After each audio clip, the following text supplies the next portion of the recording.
অটোক্যাডে কিভাবে পিডিএফ করবেন, প্রথমে কি করতে হবে, Ctrl+P চাপতে হবে।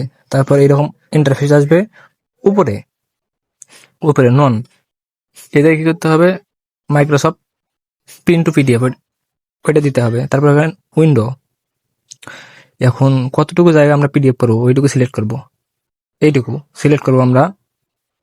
তারপর কি করতে হবে, সেন্টার করে দিতে হবে, সেন্টার। আমরা প্রিভিউ দেখে নিতে পারবো কিরকম হয়েছে। প্রিভিউ দেখতে এরকম হবে, এখন উপরে ক্রসে কাটা দেবো, উপরে ক্রস করবো আমরা, ক্রস করলাম। এখন কি করবো আমরা, অ্যাপ্লাই করব, অ্যাপ্লাই করে ওকে করব, অ্যাপ্লাই ওকে। নাম দিতে হবে,